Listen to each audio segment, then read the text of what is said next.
এক রাতের আগুনেই পুড়ল ৫ তলা ভবনের এই আবাসিক হোটেলটি। প্রাণ গেল হতভাগ্য বেশ কয়েকজন বাংলাদেশির।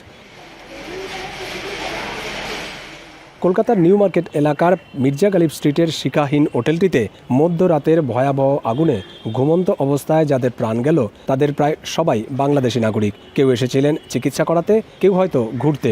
৫ তলা ভবনটিতে আগুন ছড়িয়ে পড়লে শুরু হয় হুড়োহুড়ি। কিছু বুঝে ওঠার আগেই সবকিছু শেষ।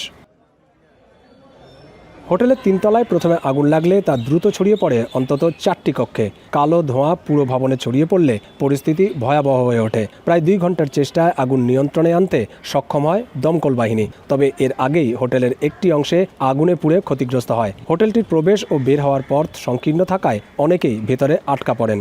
ভিটামিন ই ও সি সিরাম ৮টি প্রাকৃতিক অয়েল সমৃদ্ধ লিলি সিরাম অয়েল, যা চুল পড়া কমায় মাত্র ৩০ দিনে। আমরা অনেক আতঙ্কিত, অনেক ধোঁয়া ছিল, তো আমরা আসলে ওইভাবে নিঃশ্বাস নিতে পারতেছিলাম না। তো পরে ফায়ার সার্ভিসের হেল্পে আমরা নিচে নেমে এসেছি। আমরা ওই রাত ৩টার দিকে আমি তখন পেয়েছি, তখন ফায়ার দেখলাম যে চিল্লাচিল্লি করছে এইখানে। इतना डेंजर सिचुएशन हो गया था कि मैं सोच नहीं सके, इतना दम डर पैदा हो गया था। গুরুতর দগ্ধদের স্থানীয় একটি হাসপাতালে ভর্তি করা হয়েছে। স্থানীয়দের মতে হতাহতরা সবাই বাংলাদেশি। তারা চিকিৎসার উদ্দেশ্যে কলকাতায় গিয়েছিলেন। এরই মধ্যে ঘটনাস্থলে উপস্থিত হয়েছেন শিল্পমন্ত্রী তাপস রায়, পৌর ও নগর উন্নয়ন মন্ত্রী অগ্নিমিত্রা পাল, তথ্য সংস্কৃতি মন্ত্রী পূর্ণিমা চক্রবর্তী সহ আরও অনেকে।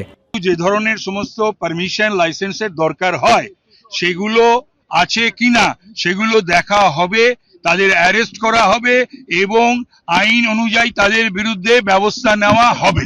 इसके कोई फायर लाइसेंस नहीं है, ट्रेड लाइसेंस नहीं है, पता नहीं सीएससी कैसे परमिशन दिए। 100 कनेक्शन 10 एसी चल रहे। হোটেলটিতে মোট কতজন অতিথি ছিলেন সে বিষয়ে এখনও নিশ্চিত কিছু জানা যায়নি। এসি বিস্ফোরণ থেকেই আগুনের সূত্রপাত বলে প্রাথমিক ধারণা করা হলেও সে বিষয়েও স্পষ্ট কিছু জানায়নি কেউই। দীপক দেবনাথ, এখন, কলকাতা।